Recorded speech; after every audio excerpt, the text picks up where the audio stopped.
Russia is immune from U.S. sanctions. He said that it would not impact the Russian economy in any serious way. Is he Good. wrong? I'm glad he feels that way. That's good. I'll let you know about it in 6 months from now. Okay. Let's see how it all works out. Yeah. Go ahead, please. Blue. President Donald Trump spoke about his view on Russia and Ukraine in his recent address at the White House, saying that peace must come through strength and understanding, not through endless fighting or punishing people forever. He said that his relationship with Russian President Vladimir Putin was based on respect and strategy, not on fear or hostility. According to Trump, both nations must look for a deal that stops the bloodshed and secures borders without destroying economies or pushing the world toward another Cold War. Trump emphasized that his plan for Ukraine focuses on reality and stability rather than fantasy goals. He explained that the war has gone on for too long and that innocent people on both sides are suffering. He said Ukraine has shown great courage, but that continuing this conflict without negotiation will only bring more loss. He believes that Russia has its own security concerns, and that understanding those does not mean supporting aggression but finding balance through talks and fair terms. American relations which had only just begun to recover. Of course, with such actions, the U.S. administration is damaging Russian-American relations itself among these self-respecting countries and peoples. That's the first point. Second,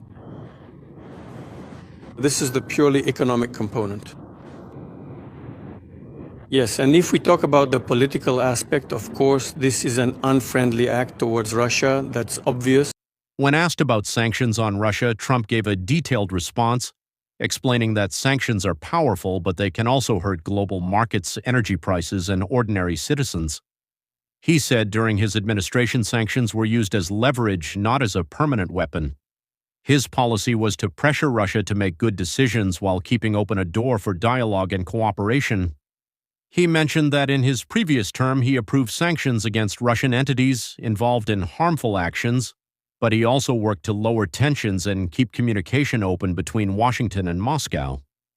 Trump described sanctions as a tool that should be flexible. Of course, with such actions, the U.S. administration damages Russian-American relations. President Putin basically said today that Russia is immune from U.S. sanctions. He said that it would not impact the Russian economy in any serious way. Is he Good. wrong? I'm glad he feels that way. That's good. I'll let you know about it in 6 months from now. Okay. Significantly affect our economic well-being.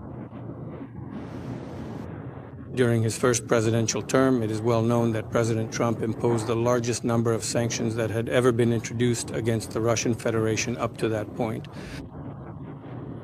As of today, they certainly have two aspects, both purely political and economic.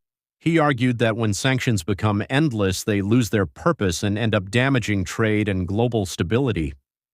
He said America should use them smartly to encourage peace agreements, not to freeze conflicts forever. He believes the United States must always act from strength, but also from wisdom, using power in a way that benefits the American people first and encourages peace abroad. Speaking about his potential future plan, Trump said that if Russia and Ukraine both agree to a temporary ceasefire, the United States under his leadership could lead peace talks to reach a long-term deal. He wants to bring both sides to the table to stop the war and start rebuilding. Whether or not there will be a meeting with you and about the Ukrainian crisis. Almost simultaneously, toilets are banned, as well as motorized toys, puzzles, and tricycles. How can you comment on all of this? The fact that they've banned the purchase of our toilets will cost them dearly. In fact, I think they would actually need them. He mentioned that sanctions could be reduced step by step if Russia shows real commitment to peace, withdrawal, and respect for international law. He added that if Russia refuses such progress, then stronger measures could return swiftly and effectively. The former president also explained that his approach to sanctions differs from what he called the old establishment thinking. He said the old way is to punish endlessly without a clear path forward, while his way focuses on outcome-based policy. Every action must have a clear reward for good behavior and a clear cost for violations. According to Trump, sanctions should never become a habit, but a method for creating. And I agreed to this, and I shared my own thoughts and perspectives on the matter, and said that, of course, such meetings really do need to be very well prepared.